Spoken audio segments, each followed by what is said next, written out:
Okay, we'll continue with the introduction. तो हमने अभी तक कर लिया Central Asian contacts and their results. Now then comes the age of Satavahanas. तो सतवाहनास जो है उनका एम्पायर भी काफ़ी बड़ा था, लेकिन वो डेक्कन एरिया में था. Now I told you that Magadha empire जो था ये स्ट्रॉन्गेस्ट एम्पायर था नॉर्दर्न इंडिया में. इनफैक्ट अशोक के टाइम पे वो पूरे इंडिया पे था. लेकिन जब वो डिसइंटीग्रेट हुआ तो नॉर्दर्न साइड में अ, अलग डायनेस्टीज आई और सदर्न साइड में अलग डायनेस्टीज आई. तो मगध एम्पायर के डिसइंटीग्रेशन के ऑलमोस्ट 100-150 साल बाद एक नई डायनेस्टी आई डेक्कन सेंट्रल इंडिया में. एंड यू कैन सेफली से कि वो महाराष्ट्र और गुजरात और ये सारे एरियाज में एक नई डायनेस्टी आई and that was the Satavahanas. तो सतवाहनास का एक बहुत इंपॉर्टेंट रोल रहा है. उनके सबसे बड़े कंपिटिटर्स गुजरात एरिया में शाकाज थे. और वैसे फिर कोई मेजर ये बचा नहीं था ruler as a strong power. So Satvahana Empire expanded in the south. North में उनका एक्सपेंशन नहीं हो पाया बिकॉज नॉर्थ में नई डायनेस्टी आई थी अंडर पुष्यमित्र शुंग. तो शुंगा डायनेस्टी चल रही थी. उसके बाद वहां पर कनब डायनेस्टी है, उसमें भी 3-4 किंग्स आए और शुंगा डायनेस्टी में भी 4-5 किंग्स होके गए. तो लेकिन साउथ में सतवाहना डायनेस्टी ने काफी सालों तक रूल किया. और नाउ पुराणों के हिसाब से वो एक ट्राइब थे जिन्होंने धीरे धीरे पावर कैप्चर किया. But they themselves claim to be Brahmins. Now historians को भी और ये ऐसा कोई ये नहीं मिलता कि they were originally Brahmins, but they called them, they claimed themselves to be Brahmins. और फिर उनकी डायनेस्टी वहां पर चली. नाउ सिंस दे अब किंग जो रहता है, किंग ने जो एम्ब्रेस किया होता है वो वही उसका प्रचार ज्यादा होता है. So again since the second or third century AD south India में हिंदुइज्म फिर से स्प्रेड होना शुरू हुआ. ठीक है. So they wanted to revive Hinduism और फिर हिंदू रिचुअल्स और द वेद और Hindu practices started, but of course they did not persecute or they did not down play the role of Buddhism. और वो बुद्धिस्ट मॉन्क्स और इनको भी उतनी जनरस डोनेशंस देते थे जितना हिंदू मंदिरों को देते थे. तो Buddhism did survive in Satavahanas क्योंकि that was respected. But of course the Kings embraced Hinduism और हिंदुइज्म का ज़्यादा प्रचार होना शुरू हुआ. और बुद्धिज्म के अपने प्रॉब्लम्स की वजह से वो इंडिया में धीरे धीरे डिक्लाइन होना शुरू हुआ. और फाइनली 12th सेंचुरी एडी में बुद्धिज्म इनका इंडिया से नामो निशानी मिट गया. ओके. सो अभी सतवाहनास के टाइम पे एक और इम्पोर्टेंट एस्पेक्ट जो हिस्ट्री में उनसे एसोसिएटेड है and that is the role of women. तो वहाँ पर स्टेटस विमेन का स्टेटस सतवाहना डायनेस्टी में काफ़ी ऊंचा हुआ. इनफैक्ट कई किंग्स ने भी अपने नाम जो है वो अपनी मदर्स के नाम पे रखे थे. यानी जैसे कि गौतमी पुत्र सतकर्णी, ये वहाँ का एक उस समय का एक किंग था. देन वशिष्ठी पुत्र पुलामी. तो यानी सब अपने मदर्स के नाम पे अपना वंश चलाते थे. ये उसकी एक अलग यूनिक बात है. और इन लोगों ने फिर अपना कई सारी चीज़ें इसमें एक ना एग्रीकल्चर का एक काफ़ी अलग वे में डेवलपमेंट हुआ इनके टाइम पे. इन्होंने भी एक बहुत बड़ी आर्मी खड़ी की थी. और इनके टाइम से बेसिकली एक प्रैक्टिस इंडिया में शुरू हुई जो बाकी आगे फिर गुप्ताज ने भी कैरी फॉरवर्ड की 4th century AD onwards North India में. And that was basically the practice of land grants. तो लैंड ग्रांट्स की जो प्रैक्टिस है, और लैंड ग्रांट्स किसको, टू द ब्राह्मण प्रीस्ट. तो ये जो लैंड ग्रांट्स की प्रैक्टिस थी ये अपेरेंटली किसी पर्पस की वजह से शुरू की गई थी कि नए नए एरियाज को किंगडम का पार्ट बनाया जाए, एग्रीकल्चरल एक्सपेंशन हो, ये सारी चीज़ें. लेकिन इसका आगे चल के जो बैड इफेक्ट हुआ वो ये हुआ कि इनके बड़े बड़े एम्पायर जो है वो डिसइंटीग्रेट होते रहे just because of this practice of land grants. क्योंकि एक टाइम के बाद ये लैंड ग्रांट्स जो बड़ी बड़ी एरियाज किसी के कंट्रोल में दी जाती थी उस पर सेंट्रल अथॉरिटी का कोई कंट्रोल नहीं रहता था. और वो वो अपना रिबेलियन रिवोल्ट करके अपने आप को इंडिपेंडेंट घोषित कर देते थे। तो इनफैक्ट यही यही वो रीजन था कि जब मोहम्मद घोरी इंडिया में आया था 10th सेंचुरी में, तो यहाँ पर कोई सेंट्रल अथॉरिटी ही नहीं थी, सेंट्रलाइज्ड एक बड़ा राज्य ही नहीं था, सब छोटे छोटे किंग ये थे, और उसको ये सबको हराना और लूटना बहुत आसान था क्योंकि वो एक बहुत बड़ी फौज लेके आया था। So this practice of land grants eventually ruined India, यानी बोलते ना जो इंडिया को जैसे अंदर ही अंदर से खोखला कर दिया वैसा हो गया। ओके, नाउ सोशल ऑर्गेनाइजेशन उस समय की वही थी। Now orthodox Brahminism was revived, और उसके साथ ही तुम्हारा वर्ण सिस्टम जो था, जो उनके हिसाब से डिसऑर्डर में ये हो गया था, now they wanted to revive it in a proper way. ठीक है, सो अच्छा, इसके टाइम पे इन्होंने एक नया पैटर्न एडमिनिस्ट्रेशन का शुरू किया था, जिसमें पहली बात तो इन्होंने जो एक तो इसमें ये एक और ये लैंड ग्रांट्स की प्रैक्टिस के साथ एक और प्रॉब्लम ये थी कि देवर टैक्स फ्री एरियाज। तो वो अब लैंड ग्रांट्स बुद्धिस्ट मॉन्क्स को भी किया करते थे, लेकिन ज़्यादा ब्राह्मण्स को करते थे, और वो टैक्स फ्री एरियाज रहती थी, तो वहाँ से जो रेवेन्यू आना चाहिए था टैक्सेशन के फॉर्म में वो सेंट्रल अथॉरिटी तक आता नहीं था। और फिर धीरे धीरे जब सेंट्रल अथॉरिटी वीक होती है, यानी सब्सिक्वेंट किंग्स, हर किंग उतना पावरफुल तो होता नहीं है, तो जब वीक किंग्स आते हैं तो ये जो जागीरें होती है ये अपने आप को स्वतंत्र घोषित कर देती है।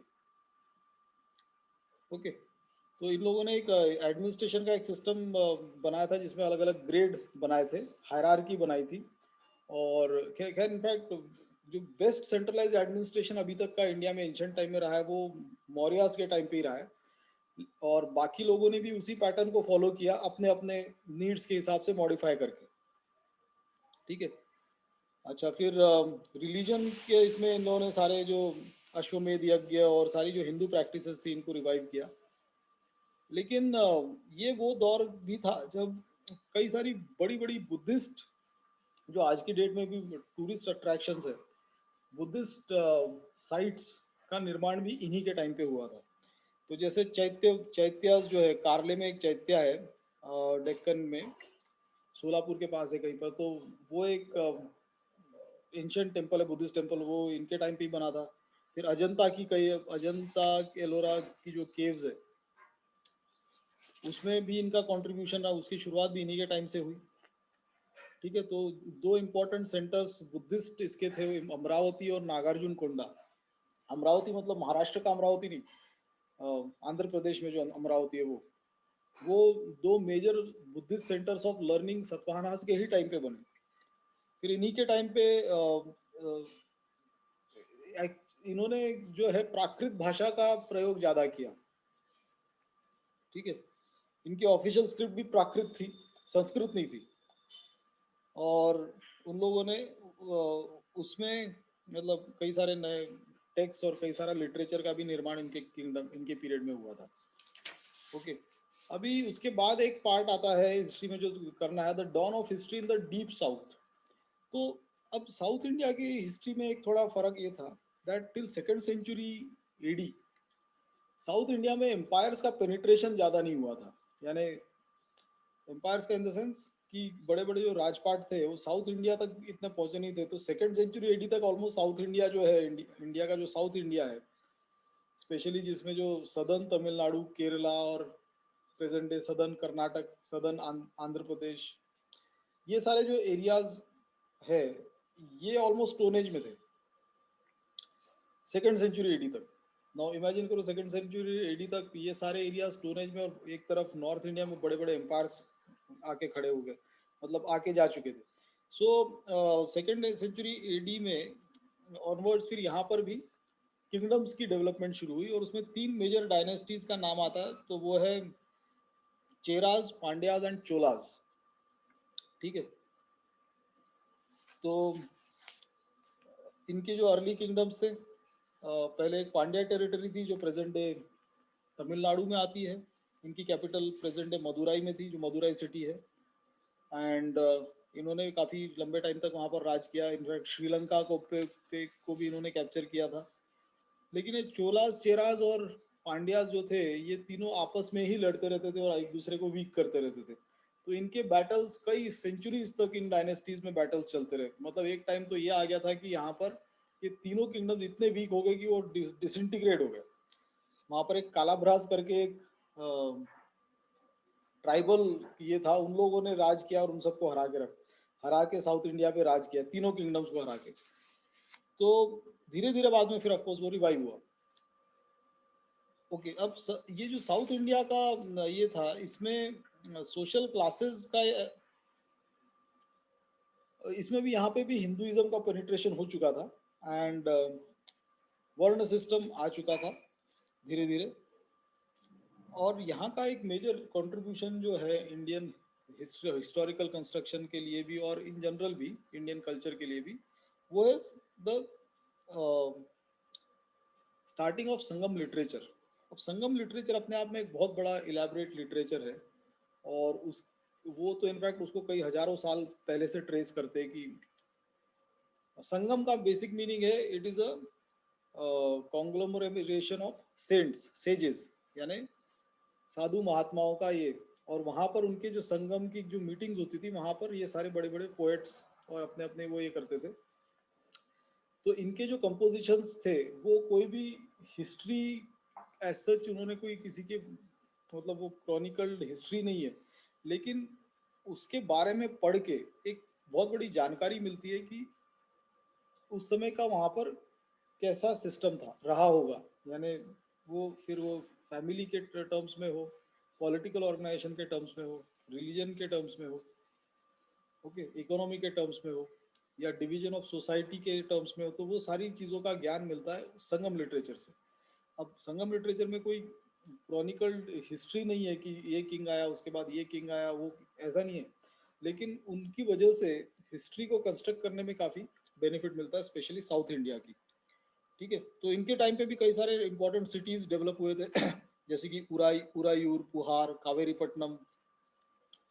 ठीक है, फिर पल्लवाज एक नई डायनेस्टी आई थी आंध्र प्रदेश में, जिन्होंने उसमें और एनरिच किया इस लिटरेचर को। ओके,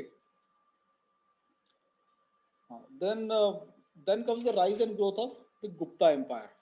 अब गुप्ता एम्पायर कैसे आया? ये बेसिकली ये सब भी जो थे, ये शुंगा डायनेस्टी और करम डायनेस्टी जो नॉर्थ इंडिया में फेल हो गई थी, उसके बैकड्रॉप पे गुप्ता डायनेस्टी आई। ठीक है,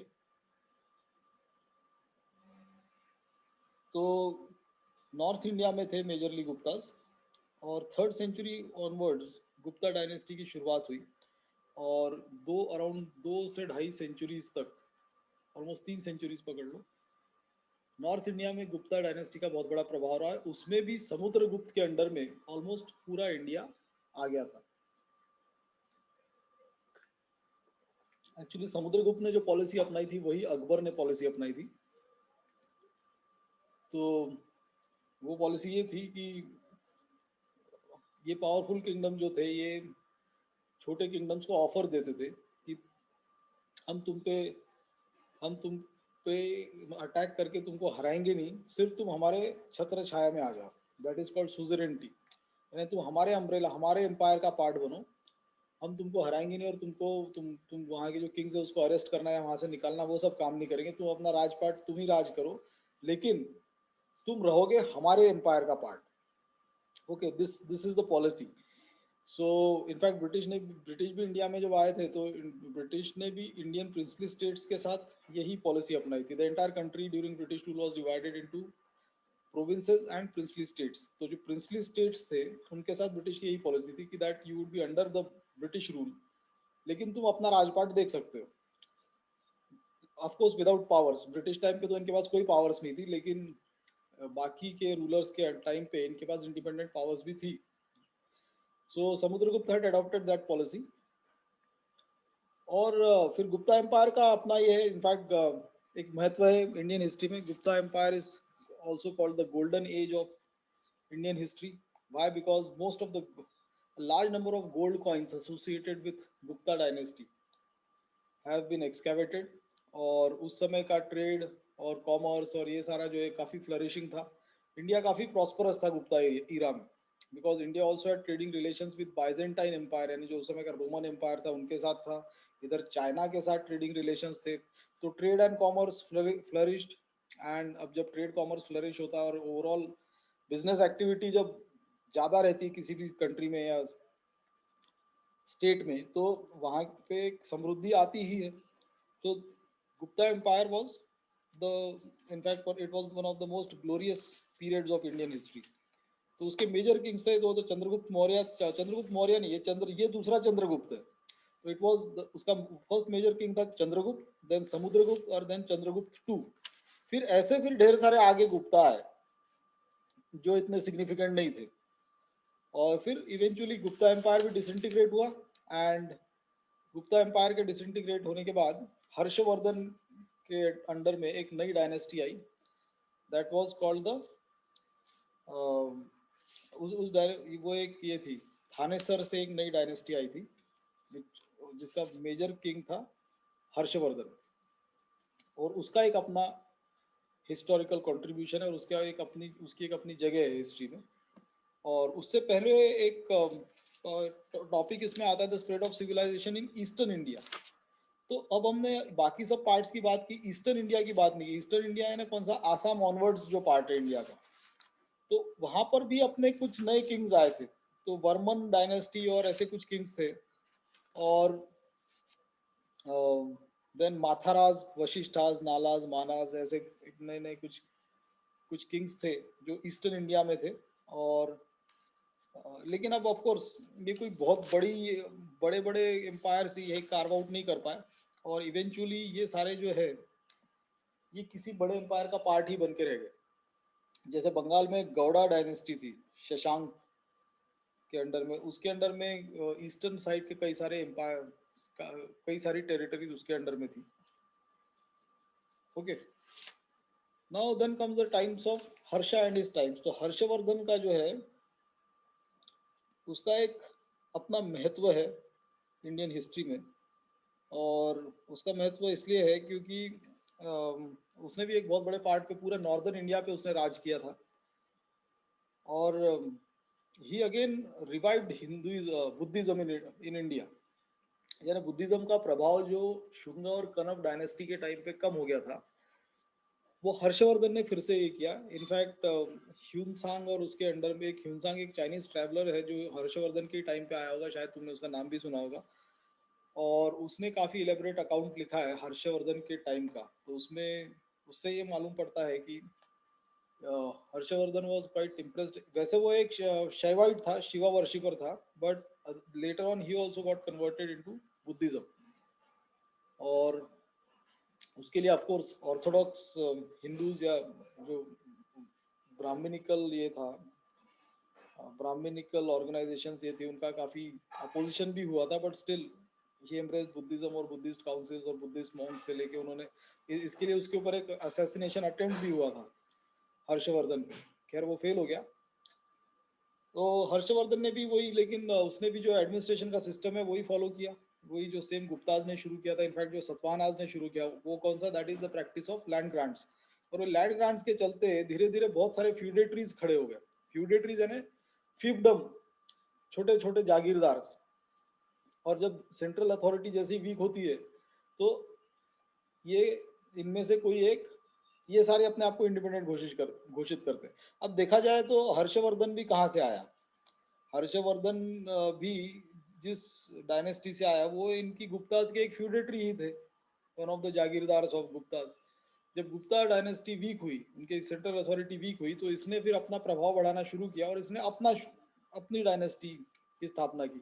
सो history is replete with such examples कि बड़ा एम्पायर डिसइंटीग्रेट होता है, फिर उसी में से कोई एक छोटे जागीर का एरिया, जागीरदार या जमींदार या छोटा फ्यूडल लॉर्ड अपना टेरिटरीज को एक्सपैंड करके फिर एक अपनी डायनेस्टी की शुरुआत करता है, अपने एम्पायर की स्थापना करता है और एक नई डायनेस्टी आती है। तो ऐसे ही चलता रहा है और ऐसे ही चलता रहा एंशिएंट इंडियन हिस्ट्री में। अभी नहीं होता, अभी तो डेमोक्रेसी आ गई है, अभी कोई किंग किसी को हराता नहीं है, अभी इलेक्टेड गवर्नमेंट्स होती है। Okay, then formation of new states and rural expansion in the peninsula. तो अब ये 7th सेंचुरी एडी के आसपास कई सारे नए डायनेस्टीज आ गई थी। अब जैसे चालुक्याज हैड कम, चालुक्याज जो सतवाहनाज डायनेस्टी खत्म होने के बाद उधर हमारे डेक्कन एरिया में चालुक्याज आए। चालुक्याज के दो तीन टाइप थे। फिर इधर आंध्र प्रदेश एरिया में पल्लवा डायनेस्टी आई। फिर पांड्याज जो सेकंड थर्ड सेंचुरीज में थे वो फिर से रिवाइव हुए। Cholas also revived later. तो अब इनके बाद जो नई डायनेस्टी साउथ इंडिया में आई वो काफ़ी पावरफुल डायनेस्टीज थी। लेकिन यहाँ भी ये चलता ही रहा, प्रैक्टिस ऑफ लैंड ट्रांसफर वो चलता ही रहा। लेकिन अब एक मोस्ट नोटेबल कंट्रीब्यूशन इन सब डायनेस्टीज का अगर कुछ रहा है साउथ इंडियन हिस्ट्री में तो वो है द कंस्ट्रक्शन ऑफ टेम्पल्स। तो आज की डेट में भी अगर तुम साउथ इंडिया की कई सारी जो टेम्पल्स है, जो कई सारे which are also major tourist attractions, वो सारे इन्हीं कुछ डायनेस्टीज के द्वारा बनाए गए। जैसे कि पल्लवास के बनाए हैं, फिर राष्ट्रकूटाज, चालुक्याज, इनके अंडर में मेजर कंस्ट्रक्शन हुआ है टेम्पल्स का। And they all revived Hinduism. Now by this time Buddhism had almost fizzled out in south India. और वो 12वीं सेंचुरी एडी तक तो पूरे इंडिया से ही गायब, लुप्त हो गया था वो। फिर उधर उधर ज़्यादा स्प्रेड हुआ eastern part of the world में, जैसे कि साउथ ईस्ट एशियन कंट्रीज में, चाइना में, जापान तक पहुंच गया, कोरिया, इन सब कंट्रीज में बुद्धिज्म ज़्यादा स्प्रेड हुआ। और जहाँ पे वो ओरिजिनेट हुआ था यानी कि इंडिया में, वहीं से वो गायब हो गया। ओके। तो इनके कई सारे बड़े अच्छे फेमस टेम्पल्स हैं। Kailasanatha temples, Virupaksha temple, then Mahabalipuram में एक जगह है जहाँ पे there are series of temples. ठीक है। तो ये सारे इन सब किंग्स और डायनेस्टीज के टाइम पे अलग अलग इन्होंने बनाए हैं। और इनका भी जो सोशल स्ट्रक्चर था that was varna based, and Brahmins retained their authority और मोनोपोली। एंड फिर और सोसाइटी चलती रही, but in fact in a different, in a much modern way the compare to the way it existed in the during the Mauryan dynasty. ठीक है। फिर एक इसमें इम्पोर्टेंट, ये तो पॉलिटिकल पार्ट था एंशिएंट इंडियन हिस्ट्री का। फिर उसके एंशिएंट इंडियन हिस्ट्री से एसोसिएटेड बाकी की चीज़ें हैं, जैसे कि डेवलपमेंट्स ऑफ फिलोसॉफी। तो फिलोसॉफी मतलब जिसको दर्शन शास्त्र बोलते हैं, तो Hinduism itself had undergone a metamorphosis. And उसमें कई सारे स्कूल ऑफ थॉट थे। यानी पहली बात तो जैसे गॉड के एग्जिस्टेंस को लेके ही उसमें फिलोसॉफी थी। तो ऐसे 6 मेजर स्कूल्स थे। तो वो थे संख्य, योगा, न्याय, वैशेषिका, मीमांसा एंड वेदांत। तो वेदांत इज नथिंग बट उपनिषद। और ये सारे जितने भी स्कूल्स ऑफ फिलोसॉफी है, ये सब किसी न किसी ऋषि से एसोसिएटेड है। जैसे कपिल ऋषि ने संख्य स्कूल की स्थापना की थी। यानी वही उसी चीज को, फिलोसॉफी या क्या होता है, पर्सपेक्टिव देता है ये, यानी एक ही चीज को देखने का नया नजरिया। तो उसके हिसाब से क्या था, वो गॉड के एग्जिस्टेंस को काउंट ये नहीं करते थे। ठीक है। तो वो उनके हिसाब से नेचर या प्रकृति ज्यादा बड़ी है भगवान से। लेकिन फिर सवाल ये आता है कि प्रकृति और नेचर बनाया किसने, तो वो उसमें भगवान का रोल नहीं मानते थे। ठीक है। और फिर उसमें वही आत्मा, परमात्मा और ये सारे उससे रिलेटेड जो भी चीजें है वो हम आगे करेंगे। सिमिलरली ये बाकी सब स्कूल्स के अपने अपने कॉन्ट्रीब्यूशंस रहे। अब जैसे कि ये जो वैशेषिका स्कूल है, Vaisheshika school is almost, it basically first talked about the material यानी द्रव्य, material elements of life. And उन्होंने it was the school which propounded the atom theory as well. Atom मतलब व्हाट इज एन एटम, तो वो smallest चीज होती है किसी भी मतलब एटम से छोटा चीज कुछ नहीं होता। और फिर वैसे तो सब एटॉमिक पार्टिकल्स भी होते हैं। सो एटम थ्योरी जो है वो इन्होंने ये बनाई थी। दैट इज उनका ये कहना था कि एवरीथिंग इन दिस यूनिवर्स और the world is composed of atoms. Now atoms make elements, है ना, एटम के अलग अलग कॉम्बिनेशन से अलग अलग एलिमेंट्स बनते हैं। So so everything basically boils down to a single unit that is called atom. तो एटम की जो कल्पना थी वो वैशेषिका स्कूल में एंशिएंट इंडिया में आ चुकी थी। अब ऑफ कोर्स उसको साइंटिफिकली कभी देखा गया नहीं गया, उसकी कैलकुलेशंस नहीं की गई, वो सब यूरोप में हुई बाद में। लेकिन उसकी जो इनिशियल कल्पना थी वो इंडिया में ही हो गई थी, तो वो वैश्यजिका स्कूल में थी। फिर मीमांसा स्कूल थी जिसमें रिचुअल्स और इस पे ज़्यादा ये था, तो that was a favourite school of Brahmins, majority of the Brahmins who basically wanted this ritualistic Hinduism to exist in India, and which in a way exist even today. तो एक्चुअली हिंदुइज्म जो आज की डेट में एग्जिस्ट करता है वो real Hinduism वैसा नहीं था। यानी आज का हिंदुइज्म कैसा रह गया, it has been confined to what rituals, यानी पूजा पाठ और सारे जो उसके उससे एसोसिएटेड कर्म कांड रहते हैं वो उस पे कन्फाइन होकर रह गया। वैसा नहीं है original Hinduism. Original Hinduism is very deep and it has very deep philosophies, तो उसकी तो कोई बात करता नहीं, उसके बारे में किसी को पता भी नहीं है। आज की डेट में हिंदुइज्म मतलब क्या है, ये आरती कर ली, गणपति की आरती कर ली, हिंदू यानी सब आरतियों पे बेस्ड हो गया। So that is only like it is only ritualistic Hinduism. Real Hinduism is more philosophical and more much deeper, जिसका एक रियल ग्लिम्स तुमको देखने को मिलता है गीता में। ठीक है, तो ऐसे अलग अलग स्कूल्स ऑफ थॉट थे। So these are all the various philosophies. और इन्हीं को थोड़ा डिटेल में करना है, बहुत डिटेल में तो कर नहीं सकते बिकॉज ये फिलोसॉफीज ही अपने आप में इतनी डीप है कि तुमको वो एक सारी फिलोसॉफीज करने में ही 1 साल लग जाएगा। लेकिन हमको तो वैसा नहीं करना, हमको एक ब्रीफ उसका नॉलेज होना चाहिए, and it is only one of the chapters in ancient India, ancient India NCERT. ठीक है, फिर अब इंडिया के जो बाकी के कल्चरल कॉन्टैक्ट्स थे अदर एशियन कंट्रीज के साथ, उसके ऊपर एक है। तो अब एशियन कंट्रीज यानी कौन से हुए, इधर के इंडोनेशिया, वियतनाम, बर्मा, श्रीलंका। तो कई इंडियंस ने इन पे भी राज किया है। और कंबोडिया, और यहाँ पर भी कई सारे हिंदू टेम्पल्स हैं। इनफैक्ट इंडोनेशिया एक मुस्लिम कंट्री होते हुए भी वहाँ पर दिवाली सेलिब्रेट की जाती है, वहाँ पे रामायण के वो होते हैं, रामलीला होती है। ओके, तो वो सब एंशियंट इंडियन कांटेक्ट इन सब से रहा है। वो otherwise Indonesia is a Muslim country. और इनफैक्ट वर्ल्ड का जो सबसे बड़ा बुद्धिस्ट टेम्पल है वो भी इंडोनेशिया में है, जबकि वो एक मुस्लिम कंट्री है। वो खैर इस्लाम तो बहुत बाद में आया, ये सब चीज़ें पहले थी। तो earlier even Indonesia was under Buddhist influence. तो बेसिकली पूरा जो ईस्टर्न वर्ल्ड है वो पूरा ही बुद्धिस्ट इन्फ्लुएंस में था, लेकिन उसमें से इंडिया में से वो खत्म हो गया और कुछ कंट्रीज में से खत्म हो गया। जैसे Philippines is now Christian, Philippines is a Christian country. और इधर Indonesia has become a Muslim country.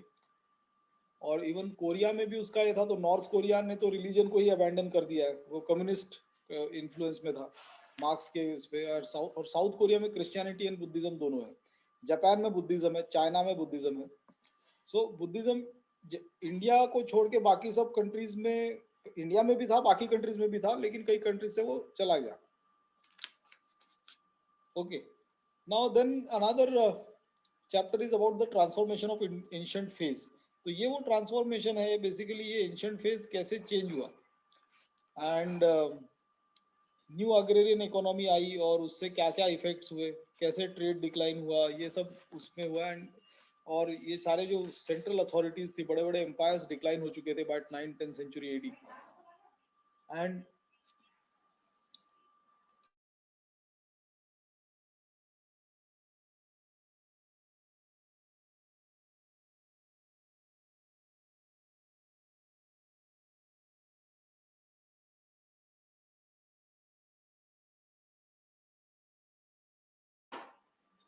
हाँ, तो ये सारी चीजें जो हो गई थी। And by 10th-11th century AD कोई मेजर डायनेस्टीज इंडिया में नहीं थी, यानी थी कुछ पार्ट्स में। अब जैसे ईस्टर्न साइड में सेन करके सेनाज हैड कम, लेकिन वो भी कोई बहुत पावरफुल डायनेस्टी नहीं थी।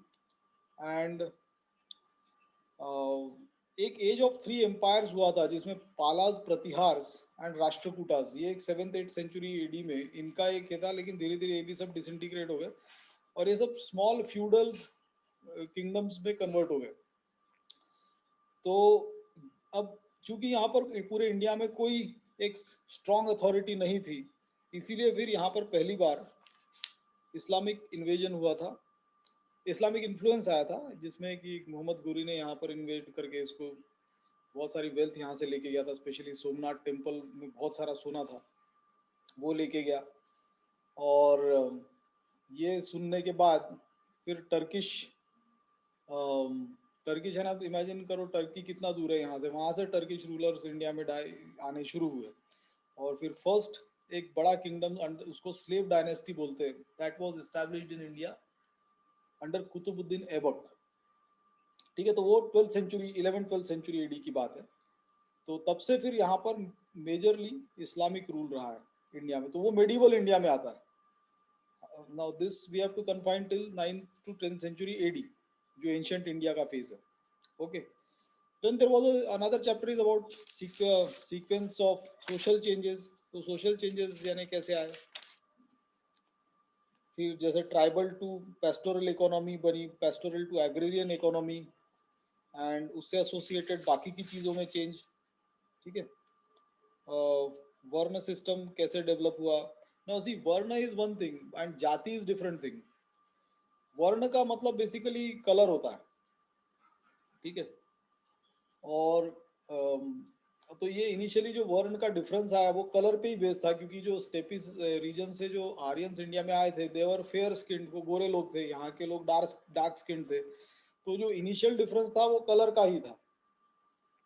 ओके, और फिर धीरे धीरे उसमें इनिशियली दो ये थे, दो क्लासेस थे, फिर धीरे धीरे जब रूलिंग क्लास आया तो एक और क्लास बन गया, एंड देन ट्रेडिंग क्लास आया तो एक और ये बन वर्ण बन गया। तो ऐसे चार मेजर वर्ण है, लेकिन उसमें मेजोरिटी ऑफ द पॉपुलेशन जो थी वो शूद्र थी।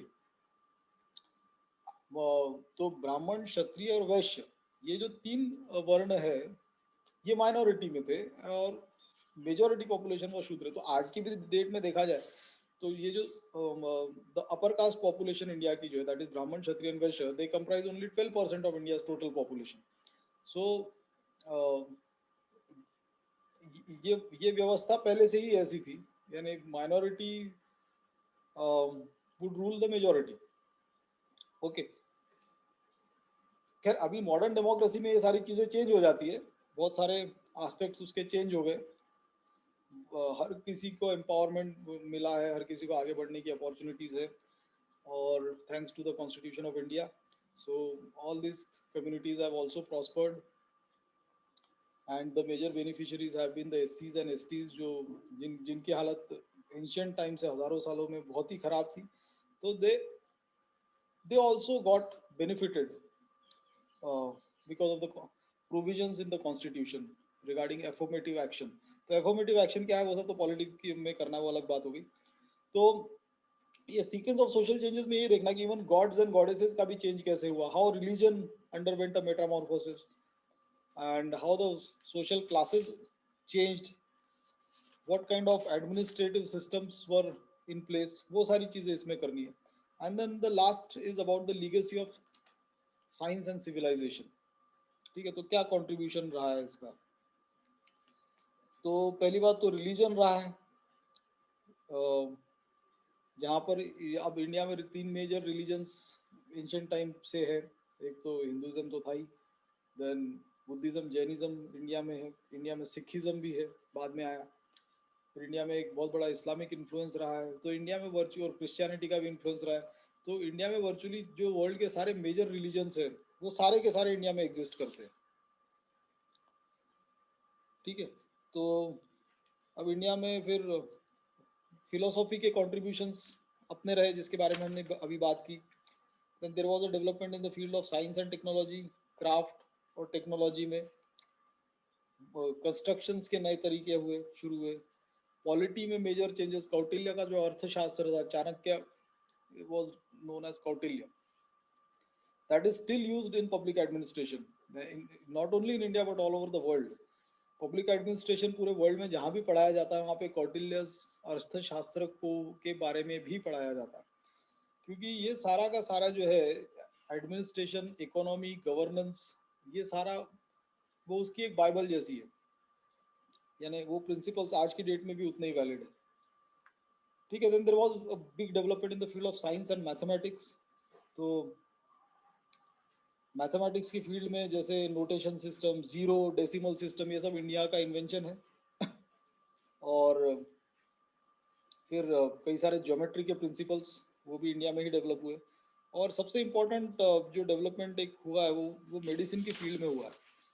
तो मेडिसिन में जो अ, चरक संहिता है, ठीक है, it is basically the encyclopedia of Indian medicine. और उसमें उस जमाने में फीवर, लेप्रोसी, हिस्टेरिया और ट्यूबरक्यूलोसिस और कई सारी चीज़ों के का वर्णन है, और उसको कैसे ठीक किया जाए उसके ऊपर रेमेडीज भी थी है। और आज इनफैक्ट आयुर्वेद में का भी बहुत अच्छा पोटेंशियल है, इंडिया में उस पर रिसर्च नहीं होता, वरना Ayurveda is any time better than allopathic. लेकिन यही है कि उसका वो प्रिवेंटिव ज़्यादा है, वो क्यूरेटिव नहीं है।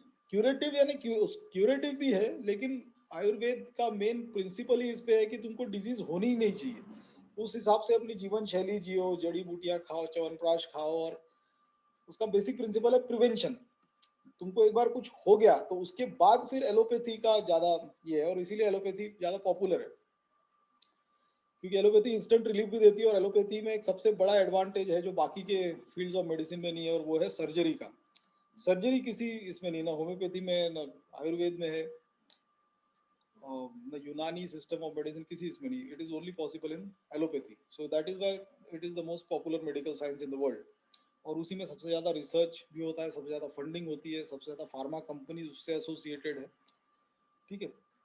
But nevertheless Ayurveda has its own place. In fact आजकल आयुर्वेद पे इंटरनेशनल अमेरिका और इन कंट्रीज में ज़्यादा रिसर्च होता है इंडिया से।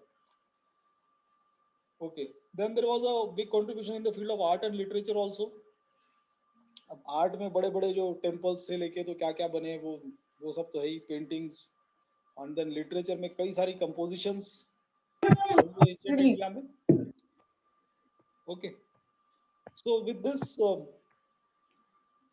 We complete the introduction